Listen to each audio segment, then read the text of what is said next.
তো এই মেয়ে তাহাজ্জুদের সময় যায় নামাজ বিছাইয়া সেজদায় পড়ে গেছে। সুবহানাল্লাহ। সেজদায় পড়ে পড়ে কান্দে। আল্লাহ قال رسول الله صلى الله عليه وسلم ينزل ربنا تبارك وتعالى كل ليلة إلى السماء الدنيا حين يبقى ثلث الليل الآخر يقول من يدعوني فأستجيب له من يسألني فأعطيه من يستغفرني فأغفر له سبحان الله শেষ রজনীতে আল্লাহ সুবহানাহু ওয়া তাআলা আসমানি মসনদ ছেড়ে দিয়া দুনিয়ার আসমানে এসে মানুষকে ডাকতে থাকেন, ও দুনিয়ার মানুষেরা রে, কার কি লাগবে, কার কি হাজত আমার কাছে বলো। তাহাজ্জুদের সময় দোয়া কবুল হয় কি হয় না?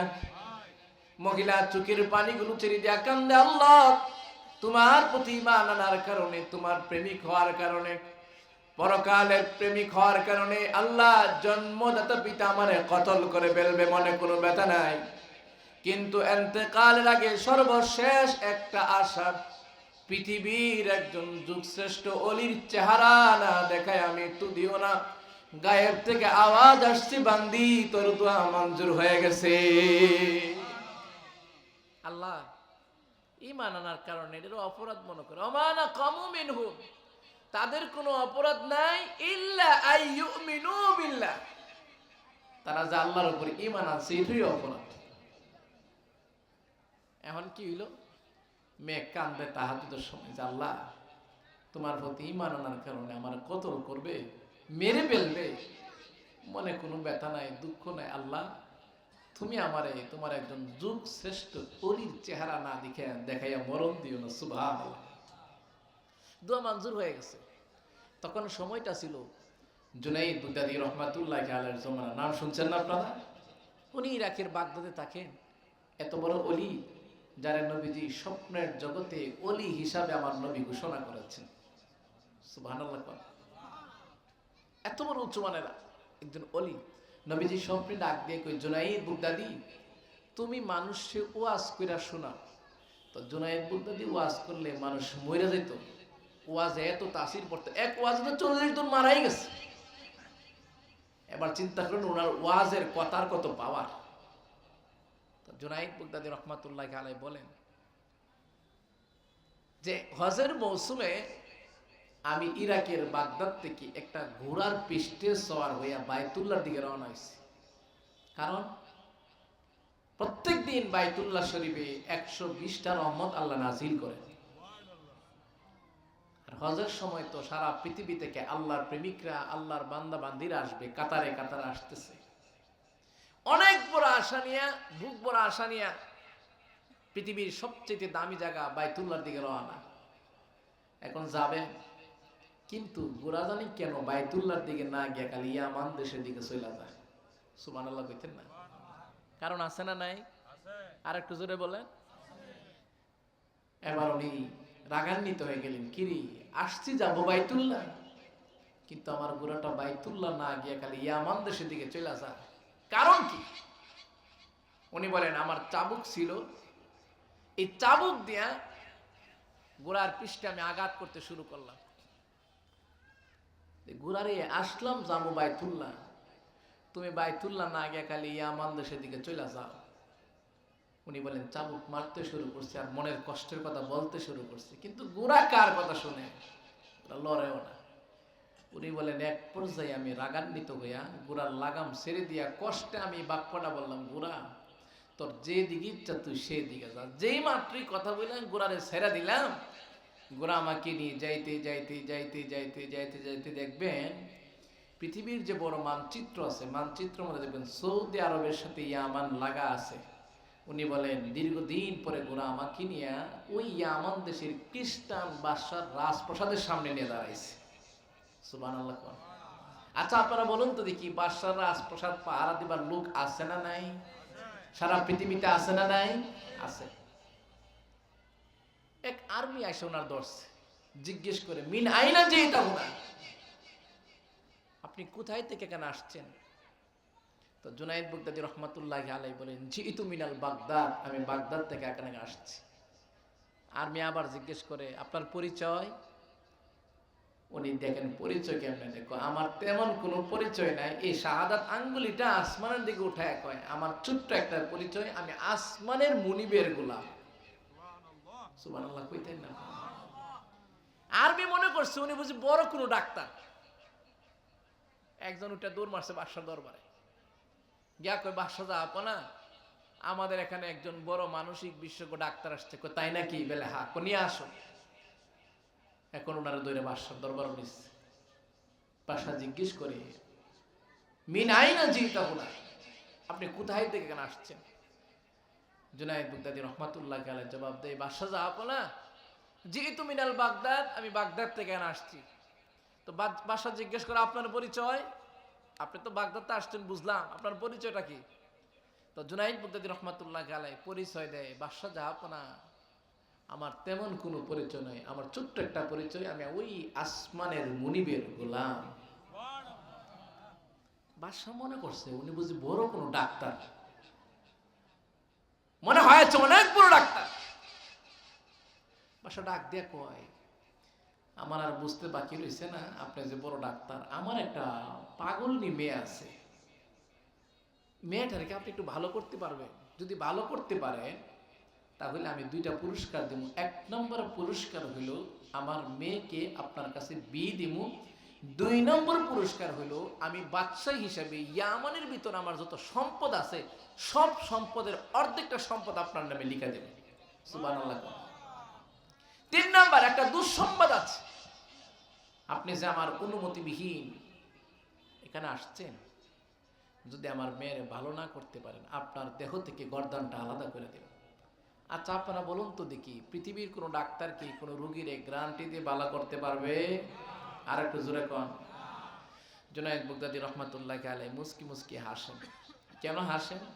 উনি বলেন, وَنُنَزِّلُ مِنَ الْقُرْآنِ مَا هُوَ شِفَاءٌ وَرَحْمَةٌ لِلْمُؤْمِنِينَ।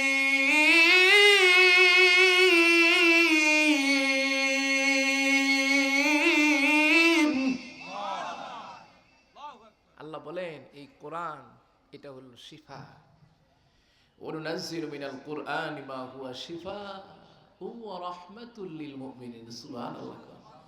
শিফা দুইটা রোগের সবচেয়ে বেশি কাজ করে। এক নম্বর হলো আধ্যাত্মিক রোগ আছে না, আধ্যাত্মিক রোগ, কুফুর, শিরিক, নেফাকি, যা কিছু আছে পৃথিবীতে অনেকে আছে শুধু কোরআনের আয়াতকালি একটি আয়াত শুনছে, শোনার সাথে সাথে তার জীবনের মূল পরিবর্তন হয়ে কালেমা পড়ে মুসলমান হয়ে গেছে।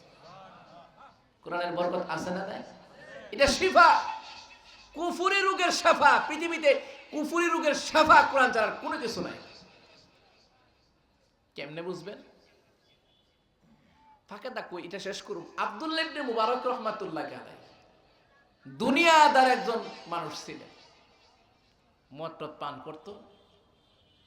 তো ওনার অনেক বড় বাগান ছিল। একদিন রাতের বেলায় বাগানে পরিবারে নিয়ে গেছে, গানের অনুষ্ঠান করছে, আবার নিজে তবলা বাজাইতে পারে, ভালো গানও গাইতে পারে, সুর আছে। রাত্র যখন গভীর হয়ে গেছে, সন্তান ছেলে মেয়ে সবাই নিয়ে বাগানের ভিতরে আনন্দ ফুর্তি করে এক পর্যায়ে উনি ঘুমায় গেছে। রাত্র গভীর হয়ে গেছে, ঘুমায় যখন গেলেন ঘুম থেকে ওইটা আবার তবলাটা বাজাবেন, এমন সময় তবলাটা চলে না। একাধিকবার চেষ্টা করলেন, চলে না। খুললেন, আবার নিজে মেরামত করার মতন যোগ্যতা ওনার ছিল, উনি মেরামত করলেন, কাজ হয় না।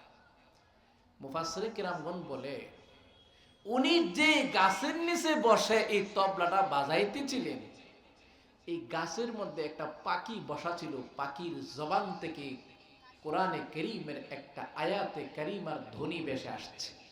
সুবহানাল্লাহ কইতেন। ألم يأن الذين آمنوا أن تخشع قلوبهم لذكر الله।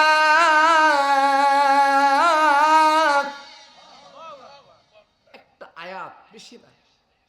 হে আব্দুল্লাহ ইবনে মুবারক, তোমার কি কোনো সময় আসে নাই এই গান বাদ্য ছেড়ে দিয়া পরকালমুখী হইবা? সুবহানাল্লাহ। আব্দুল্লাহ ইবনে মুবারক বলেন, একটা আয়াতে কারিমা পাখির জবান থেকে শুনতে দেরি হয়েছে, আমার জীবনের মোড় ঘুরা পরকালমুখী হইতে দেরি হয় না। সুবহানাল্লাহ। আর একটু শেষমেশ একটু কথা কই। এক আল্লাহর ওলি গেছে কানায় কাবা তওয়াফ করতে। তো তওয়াফ করার সময় এক সূরে ওনার পকেটে হাত দিছে। তো তওয়াফ শেষ, সূরে পকেটে হাত দিয়ে যা আছে নিয়ে যেতেছে। আল্লাহর ওলি, এই পিচ্চিরা কথা বলো না, বসো। আমার বারবার খালি যে হ্যান্ডে দেখছি ঘুরে সূরে হাত দিছে দিয়া যা আছে লয়ে যেতেছে। আল্লাহর ওলি কিচ্ছু বলেন না, শুধু কোরআন থেকে একটা আয়াত শোনায় দিয়েছে। সুবহানাল্লাহ। কোন وفي السماء رزقكم وما توعدون, একটা আয়াত শোনাইছে। আরে চোর, তুই আমার পকেটে হাত দিলি তোর রিজিকের জন্য। রিজিক তো আমার পকেটে না, রিজিক আসমানে। সুবহানাল্লাহ। কোন চোরও চলে গেছে। আহারে, তুমি যাও বাবু, যাও, যাইব কেন? আমার মনে কপাল আজকে মন্দ। আমার মন্দ না, আপনার মন্দ তা কইতে পারবো না। আল্লাহু আকবার। যাই হোক, শুনে আমারও সময় প্রায় শেষের পর্যায়ে এসে পড়ছে। তো কালকে বয়ান করতেছিলাম, দাওরা হাদিস পর্যন্ত একটা মাদ্রাসা, বিশাল বড় প্যান্ডেল। আমার ফেসবুকের সাথে কারো অ্যাড থাকলে দেখতে পাবেন, সেখানে বিশাল বড় দাওরা হাদিস পর্যন্ত মাদ্রাসা, অনেক বিশাল বড় মাহফিল। প্রায় 8:30 থেকে 10টা পর্যন্ত বয়ান করছি। আজকে এনে বসছি 10 জন মানুষ নিয়ে বসছি, তাও তো আপনারা অনেক মানুষ হয়েছেন, আলহামদুলিল্লাহ বলেন। মানুষ কম হইলে আমি দুঃখ পাই এরকম না, একজন ওই লোক কোরআনের কথা বলতে আমি রাজি। এটার মধ্যে বরকত হতে পারে, ঠিক কিনা? জোরে কর। চুরি করে চলে গেছে, আল্লাহর ওলি আর বাধা দেয় নাই। 3 বছর পরে আল্লাহর ওলি আবার কানায় কাবা তওয়াফ করে তাকায় দেখে ওই চোরও আবার কানায় কাবা তওয়াফ করে। সুবহানাল্লাহ। উনি তো দেখে চোররে চিনছে, ডাক দেখো, কেউ আপনারা কোন কাজে অভ্যস্ত ছিলেন, এখানে আসছেন? হুজুর, ছিলাম কথা ঠিক, আমি যখন আপনার পকেট থেকে দিনার দিরহাম চুরি করে নিয়ে যায়, তখন আপনি 30 পারা কোরআন থেকে একটা আয়াত শোনায় দিছিলেন যে আসমান রিজিক নাকি আপনার পকেট না, রিজিক হইছে আসমানে। একটি আয়াতে কারিমা যে শোনায় দিলেন, এই আয়াতে কারিমা 3 বছরের ভিতরে আমার জীবনকে পরিবর্তন করে আল্লাহর ওলি হতে বাধ্য করেছে। আল্লাহু আকবার। এই কোরআনের পাওয়ার আছে না নাই? আর একটু জোরে কন। কি জানি কইছিলাম, স্মরণ আছে? ওই বাদশার দরবারে জুনায়েদ বুগদাদিরে কয়, আমার মেয়েরে কি ভালো করতে পারবেন? জুনায়েদ বুগদাদি রহমাতুল্লাহ আলাইহি মুস্কি হাসি দিয়া বলেন, আমার নবী একটা কথা বলেছেন, প্রিয় নবী, যে উম্মতেরা আল-ইতকানু ফি উলুমিল কুরআন, একটা উসুলুত তাফসীরি কিতাব আছে, সেখানে লেখা আছে যে সূরা ফাতিহার 500টা নাম আছে। কয়টা নাম? 500 নাম আছে। এর ভিতরে একটা নাম হইল সূরাতুশ শিফা। সুবহানাল্লাহ কইতেন না? নবীজি বলেন, উম্মতেরা কেউ যদি সূরা ফাতিহা পড়ে ফু দেয়, আল্লাহ সূরা ফাতিহার উসিলায় তার সমস্ত রোগ ব্যাধি দূর করে দেবে। জুনায়েদ বুগদাদি কয়, নবীর উপর কথার উপর আমার আস্থা আছে, আর একটা আল্লাহর কোরআন। এবার ডাক পড়ছে বাদশা, ঠিক আছে আপনি রুগী দেখান, দেখি ভালো করতে পারে কিনা। এবার বাদশা ওনারে হাতে ধইরা ওনার মেয়ে যে কামরায় থাকে ওই কামরায় নিয়ে গেছে। জুনায়েদ বুগদাদি রহমাতুল্লাহ আলাইহি বলেন, আমি তাকায় দেখি ওই পাগলনি মেয়েটা জায়নামাজ বিছাইয়া তাসবিহ তাহলিল দুরূদ শরীফের আমলগুলো করতেছে। সুবহানাল্লাহ। কি রে, লোকটা দেখতে পাগল মনে হইলো, আমল দি করে ভালো বল। এবার উনি ডাক দিলেন, পাগলনি মেয়ে এদিকে আসো। যে মাত্র ডাক দিয়েছেন এমনি পাগলনি মেয়ে দেখে দেখে বলেন, জুনায়েদ বুগদাদি, তামাম পৃথিবীর মানুষ আমাকে পাগলনি বলে বলতে পারে। হ্যাঁ জুনায়েদ বুগদাদি, আপনার মতো একজন যুগ শ্রেষ্ঠ ওলি হয়া কেমনে আমাকে পাগলনি বলে ডাকলেন? আল্লাহর ওলি জুনায়েদ বুগদাদি রহমাতুল্লাহ আলাইহি বলেন, আমি আশ্চর্য হয়ে গেলাম, কি ব্যাপার? আমার বাড়ি ইয়ামানে না, আমার বাড়ি ইরাকের বাগদাদ শহরে, কিন্তু মেয়ে কি করে জানলো আমার নাম যে জুনাইদ বাগদাদি? কারণ আমি ইয়ামানে কখনো আসি নাই, মেয়েও বাগদাদ শহরে যায় নাই, মেয়েও আমাকে চিনে না, আমিও মেয়েকে চিনি না। এবার জুনাইদ বাগদাদি রহমাতুল্লাহ আলাই পাগলনি মেয়েকে ডেকে ডেকে বলেন, পাগলনি মেয়ে, তোমার বাড়ি ইয়ামানে, আমার বাড়ি বাগদাদ শহরে, তুমি আমাকে চিনো না, আমিও তোমাকে চিনি না, তোমার সাথে আমার জীবনে কোনোদিন কথোপকথন হয় নাই, রামে কি করে তুমি জানতে পারলা আমার নাম যে জুনাইদ বাগদাদি? এমনি আল্লাহর বান্দি পাগলনি মেয়ে ডেকে ডেকে বলে, ও জুনাইদ বাগদাদি, আপনার নাম যে জুনাইদ বাগদাদি পৃথিবীর কোনো মানুষ বলে নাই, আমার আব্বা বলে নাই, আমার আব্বা রাজপ্রাসাদের কোনো ব্যক্তি বলে নাই, ইয়ামানের কোনো মানুষ বলে নাই, আসমানের নিচে জমিনের উপরে পৃথিবীর কোনো মানুষ বলে নাই, তাহলে তুমি কি করে শুনতে পারলা আমার নাম যে জুনাইদ বাগদাদি? এমনি মহিলা বলেন, আল্লাহর ওলি, আপনি বাগদাদ শহর থেকে যেই দুর্বল গুলার বৃষ্টি সোয়ার হয়া আমার আব্বা রাজপ্রাসাদের সামনে আসছেন, ওই দুর্বল গুলাটা আমাকে ডেকে ডেকে বলে দিয়েছে আপনার নাম নাকি জুনাইদ বাগদাদি। হাই হাই হাই রে বাদশা কো, কি রে, আমি তো দেখছিলাম মেয়ে পাগল, এখন তুই তাকায় দেখি না মেয়ে পাগল না, একজন আল্লাহর আবেদা সালেহা নেককার হয়ে গেছে। এবার জুনাইদ বাগদাদি রহমাতুল্লাহ আলাই উনি একটা ওয়াদা দিছিল কিনা ওনার মেয়ের বিয়ে দিবে, কথা কয় না, এবার বিয়ে দিছে। বিয়ে যখন হয়ে গেছে উনি বাসর করে গেছে, বাসর করে গিয়া কই, স্ত্রী আমি তো বিয়ে করতে আসি নাই, আসলে আসছিলাম হজের মৌসুম, যেখানে প্রতিদিন 120টা রহমত নাজির হয়, চলো না তোমার নিয়ে কানায় কাবা যায়, সুবহানাল্লাহ। এমনি পাগলনি মেয়ে বলেন, স্বামী আমার কেমনে গো, আপনি আল্লাহর সাথে কেমন সম্পর্ক হইল? ও স্বামী আমার, এখনো কি বাগদাদ শহর থেকে কষ্ট করে করে বাইতুল্লাহ যান? সুবহানাল্লাহ। স্বামী আল্লাহর সাথে কেমন সম্পর্ক আপনার? আল্লাহ কি আপনার ডাকে সাড়া দেয় না? স্বামী এখনো কি কষ্ট করে করে বাগদাদ শহর থেকে বাইতুল্লাহ যেতে হয়? বাইতুল্লাহ কি আপনার বাড়িতে আসে না? আল্লাহর ওলি জুনাইদ বাগদাদি রাহমাতুল্লাহ আলাইহি বলেন, স্ত্রী রে কি আশ্চর্য কথা তুমি বলো, জন্মের পরে কোনোদিন শুনে নাই বাইতুল্লাহ কারো বাড়িতে যাই। এমনি মহিলা বলেন, স্বামী আমার চক্ষু বন্ধ করেন। আল্লাহর ওলি জুনাইদ বাগদাদি রাহমাতুল্লাহ আলাইহি বলেন, বাসর রজনীতে আমি চক্ষু বন্ধ করলাম, যেই মাত্র চক্ষু বন্ধ করলাম আমার স্ত্রী যাই নামাজ বিছায়া সেজদায় পড়ে গেল, চোখের পানিগুলো ছেড়ে দেয়া কান্দে আর বলে, আল্লাহ তোমার প্রতি ঈমান আনার কারণে, তোমার নবীর প্রেমিক হওয়ার কারণে, পরকালের প্রেমিক হওয়ার কারণে আমার জন্মদাতা পিতা আমারে কতল করতে চেয়েছিল, আল্লাহ আমি দোয়া করেছিলাম তুমি আমাকে মৃত্যু দিবা, মনে দুঃখ নাই, মনে ব্যথা নাই, আল্লাহ ইন্তেকালের আগে সর্বশেষ একটা আশা, আল্লাহ পৃথিবীর একজন যুগশ্রেষ্ঠর অলির চেহারা না দেখায়া আল্লাহ তুমি মৃত্যু দিও না, আল্লাহ তুমি পৃথিবীর সর্বশ্রেষ্ঠ অলির চেহারা দেখাইলা, আল্লাহ ওই অলিকে আমার স্বামী বানা দিয়েছো, আল্লাহ এখন ইন্তেকালের আগে আমার মনে হয় আর বেশি সময় আমি দুনিয়াতে থাকবো না, আল্লাহ গো ইন্তেকালের আগে সর্বশেষ একটা আশা তোমার বাইতুল্লাহ না, একটা বাইতুল্লাহ আমার আব্বার রাজপ্রাসাদের সামনে ঝুলন্ত অবস্থায় ঝুলতে দেখতে যাই। আমি জানি আল্লাহ আপনি সীমাহীন শক্তির মালিক, আল্লাহ আপনি সীমাহীন শক্তির মালিক, আল্লাহ তোমার নবী বিশ্ব নবী রাহমাতুল লিল আলামিন যখন মেরাজ করতে গিয়েছিলেন, আল্লাহ মক্কার কাফের জিজ্ঞেস করে, মুহাম্মদ বলো না বাইতুল মাকদিসের কয়টা দরজা, কয়টা জানালা? আল্লাহ আপনার নবী বিশ্ব নবী রাহমাতুল লিল আলামিন বাইতুল মাকদিসের দরজা জানালা বলতে যায় নাই, ও মালিক বাইতুল মাকদিস কি উঠায়া মক্কা নগরীতে এনে রাহমাতুল লিল আলামিনের চেহারার সামনে তুলে ধরেছিলেন।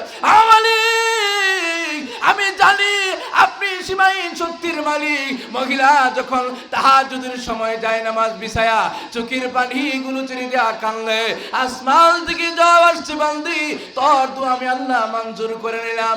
মহিলা সাজদা থেকে মাথা উঠায়া স্বামী জুনাইদ বুগদানি রহমাতুল্লাহ আলাইহিকে ডাক দেয়, ও স্বামী আমার, আপনি চক্ষু খুলেন। জুনাইদ বুগদানি রহমাতুল্লাহ আলাইহি বলেন, চক্ষু খুললাম, ওয়াল্লাহি আল্লাহর নামে কসম খায়া বলি, ওয়াল্লাহি আল্লাহর নামে কসম খায়া বলি, আমি চক্ষু খুলে তাকায় দেখি ইয়ামান দেশের খ্রিস্টান বাদশার রাজপ্রাসাদের সামনে আল্লাহর বাইতুল্লাহ নাই, একটা বাইতুল্লাহ ঝুলন্ত অবস্থায় ঝুলতে দেখা যায়। এই নবীর দুনিয়ার লোভ ছিল তাদের ভিতরে, না পরকালের লোভ ছিল। আর একটু জোরে কম আওয়াজ করে বলতে হবে। জুনাইদ বুগদাদি রহমাতুল্লাহ আলাইহি বলছেন, আমি আশ্চর্য হয়ে গেলাম, কিরে আমরা স্বামী স্ত্রী এই ঘরের কানায় কাবার চতুর্দিক দিয়ে তওয়াফ করলাম, চিল্লে সুবহানাল্লাহ। তাদের ভিতরে কি আমাদের মতো দুনিয়া ছিল না পরকাল ছিল? আর একটা আওয়াজ করে বলে, পরকাল ছিল। এখানে কে আছেন এই মহিলার মতন আল্লাহর ভালোবাসেন? আল্লাহর এই একটা জাতি নাম আছে না, বলুন তো দেখি, আল্লাহ জাতি নামটা কি? সবাই বলেন, আল্লাহ পাকের জাতি নামটার নাম কি? আল্লাহ।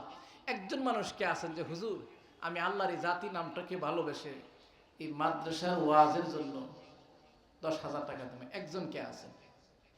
একজন মানুষ আল্লাহর জাতির নামটাকে ভালোবাসে। একটা মানুষ কে আছেন এখানে যে হুজুর আমি আল্লাহর জাতির নামটাকে ভালোবাসি, 10,000 টাকা দিন? আল্লাহ এই নামটা কোরআনে কারীমে 3,000-এর অধিক আসছে। আল্লাহর এই নামের বরকত নেবেন একজন মানুষ কে আছে? একটি মানুষ, 10,000 টাকা। এখানে কে আছেন এই 3,000 এই নামটা নেবেন? আল্লাহ এই নামের বরকত নেবেন 10,000 টাকা একজন, আস্তে আস্তে দিবেন। কে আছেন এমন একজন মানুষ? একজন এমন পবিত্র মনের অধিকারী কে আছেন যে হুজুর আল্লাহরে খুশি করার লাগে আল্লাহর এই পবিত্র নামটা আমি নিব? একজন কে আছেন? একটা মানুষ। 5,000 দিবেন, 5,000 কমাই দিলাম, আল্লাহর এই জাতি নামটা নেবেন একজন। দুজন নিতে পারবেন না, একজন মানুষ কে আছেন? একজন। আল্লাহ তোমার এই জাতি নামটা যে নেবে তুমি তারে তোমার নবীর স্বপ্ন না দেখে কবরে নিও না, আমিন বলেন। কে আছেন একজন মানুষ এতগুলো মানুষের ভিতরে যে হুজুর আমি নবীজির স্বপ্ন দেখতে চাই? একজন কে আছেন? একটা মানুষ কে আছেন? 5,000 টাকা। একজন মানুষ কে আছেন নবীজির স্বপ্ন দেখতে চান এমন পবিত্র মনের অধিকারী একজন কে আছেন? 5,000 টাকা যে হুজুর নামে আস্তে আস্তে দিয়ে দিন। একজন এতগুলো মানুষের ভিতরে কে আছেন আল্লাহর জাতি নামটারে ভালোবাসে, নবীজির স্বপ্ন দেখতে চান? একজন কে আছেন যে হুজুর আমি আমার জীবনের সবচেয়ে বড় শখ, নবীজি বলেন কেউ যদি আমার স্বপ্নে দেখে আল্লাহ তার উপর জাহান্নামের আগুন হারাম করে দেয়? একজন কে আছেন 5,000 টাকা দিবেন, নবীজির স্বপ্ন দেখতেছেন। এতগুলো মানুষের ভিতরে কে আছেন একজন? কে আছেন একজন মানুষ? একজন কে আছেন? আপনি আস্তে আস্তে দিবেন, আস্তে আস্তে। একজন মানুষ কে আছেন আমার নবীজির স্বপ্ন দেখতে চান? যুবক ভাইয়েরা কেউ নাই? মুরব্বী বাবারা? মুহাম্মদ সাল্লাল্লাহু আলাইহি ওয়াসাল্লাম কে আছেন? একজন। একজন কে আছেন? 5,000 টাকা দিবেন একটা মানুষ। একজন। একজন কে আছেন? আল্লাহর জাতি নাম আল্লাহ এবং মুহাম্মদ সাল্লাল্লাহু আলাইহি ওয়াসাল্লাম এই দুইটা নামের বরকত নেবেন একজন কে আছেন? এতগুলো মানুষের ভিতরে একজন মানুষ নাই মুহাম্মদ এই নামটারে ভালোবাসে, 5,000 টাকা একজন লোক দরকার। সবাই বলেন সাল্লাল্লাহু আলাইহি ওয়াসাল্লাম। কে আছে নবীজির স্বপ্ন দেখতেছেন এতগুলো মানুষের ভিতরে একজন? একজন কে আছেন? একটা মানুষ দরকার। যে হুজুর আমি নবীজির স্বপ্ন দেখতে চাই। একটা মানুষ কে আছেন এতগুলো মানুষের ভিতরে? একজন মানুষ 5,000 টাকা দিবেন, নবীজির স্বপ্ন দেখতে চান একজন মানুষ। সবাই বলেন সাল্লাল্লাহু আলাইহি ওয়াসাল্লাম পড়েন। একজন মানুষ নয়, আস্তে আস্তে দিবেন, আস্তে আস্তে।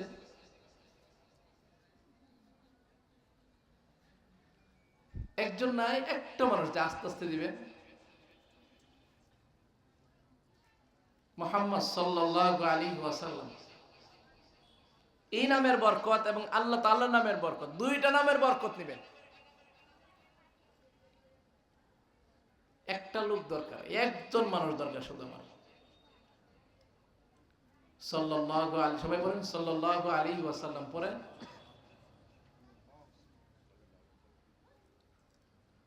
একজন কে আছেন? একজন।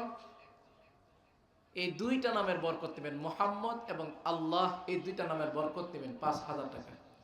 নবীজির স্বপ্ন দেখতে চান। একজন কে আছেন? একটা মানুষ।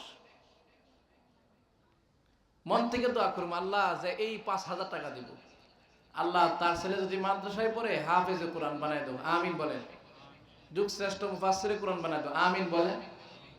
এখানে কেউ আছে তার ছেলে মাদ্রাসায় পড়ে? আপনি আস্তে আস্তে দিয়েন, 500 1000 করে দিয়ে। এমন একটা সৎ মানুষ কে আছেন নবীজির স্বপ্ন দেখতেছেন 5,000 টাকা? একজন মানুষ কে আছেন? একজন যুবক ভাই কে আছেন? আমার জীবন আমি নবীজির নাম নিয়ে চাইলে আমি হারি নাই। মুহাম্মদ এই নামটারে ভালোবাসেন, একটা লোক হাত বাড়ান, আল্লাহ আপনার অভাব দিবে না। নারে তাকবীর! আমার জীবনে আমি এই বরকতময় নাম নিয়ে চাইলে আমি হারি নাই। আল্লাহ কুদরতি ভাবে এটার ব্যবস্থা করছে। কি নাম ভাই জানেন? হ্যাঁ, আয় আল্লাহ তাআলা, আমার একজন ভাই তোমার নবী, বিশ্ব নবী রহমাতুল লিল আলামিনকে ভালোবেসে 5,000 টাকা দান করেছেন। আল্লাহ ওনার দানকে কবুল করে নাও, মঞ্জুর করে নাও। আল্লাহ জানি না কি আশা নিয়ে দান করেছেন, আল্লাহ ওনার দানকে কবুল করে নেন, মঞ্জুর করে নেন, বালা মুসিবত থেকে হেফাজত করেন। আল্লাহ যেই আশা নিয়ে দান করেছেন সে আশারে কবুল করে নেয়। আলিক বাইতুল্লাহ শরীফ দেখতে চাই, আল্লাহ বাইতুল্লাহ শরীফ না নিয়া মদিনাতুল মুনাওয়ারায় না নিয়া মরণ দিও না। আল্লাহ তোমার নবী বিশ্ব নবী রহমাতুল লিল আলামিনকে স্বপ্নের করে না দেখায় মরণ দিও না। আল্লাহ ওনার রিজিকের মধ্যে বরকত দান করেন, আমিন। 2,000 দিবেন। কে আছেন? 2,000। একজন কে আছেন? আল্লাহ যে 2,000 টাকা দিবে, তুমি তারে মদিনা শরীফ রমজানে ইতিকাফ করার তৌফিক দিও, আমিন বলেন। একজন কে আছেন? 2,000 টাকা দিবেন। একজন মানুষ। একজন কে আছেন যে হুজুর আমি নবীর ঘরকে ভালোবাসি, 2,000 টাকা দিব? একজন। একজন কে আছেন? আল্লাহর জাতি নামটা তো কেউ নিল না, কে আছেন? একজন। এই 2,000 টাকা দিবেন, আল্লাহর এই জাতি নামটা নেবেন। একজন। একজন কে আছেন? একজন হাত বাড়ান। আচ্ছা, একজনে হাত বাড়ান যে 30 পারা কোরআন শরীফ বরকত নেবেন। একজন 2,000 টাকা। একজন লোক 2,000 টাকা। কে আছেন? 30 পারা কোরআনের বরকত নেবেন। একজন মানুষ, দুইজন হইতে পারবেন না। 2,000 টাকা। একটা মানুষ কে আছেন? একজন। কে আছেন? একজন। 2,000 টাকা। একজন কে আছেন? একজন। এমন কে আছেন পবিত্র মনের অধিকারী যে হুজুর আমি 30 পারা কোরআন শরীফ বরকত নিব, 2,000 টাকা? একজন কে আছেন? কে আছেন? একজন। 2,000 টাকা দিবেন। একটা মানুষ দরকার। কোন অসুস্থ মানুষ থাকলেও হাত বাড়াইতে পারেন যে হুজুর আমার বিমারি ভালো হচ্ছে না। পেরেশানি থাকলেও হাত বাড়াইতে পারেন যে পেরেশানি দূর হচ্ছে না। একজন কে আছেন? 2,000 টাকা দিবেন। একজন। একটা মানুষ। কোন বিপদগ্রস্ত মানুষ আছেন, পেরেশানিতে ভুগতেছেন, আপনি আস্তে আস্তে 2,000 টাকা দিন। নারে তাকবীর! আয় আল্লাহ তাআলা, দুইজন তিনজন মানুষ হাত বাড়িয়েছেন। আল্লাহ 2000 ও মালিক, জানি না কি পেরেশানি, মালিক যে আশায় দান করেছেন সে আশানে কবুল করে নেন। আল্লাহ তাআলা মনের নেক আশা কবুল করে নেন, যে আশায় দান করেছেন সে আশা কবুল করে নেন। আল্লাহ উনি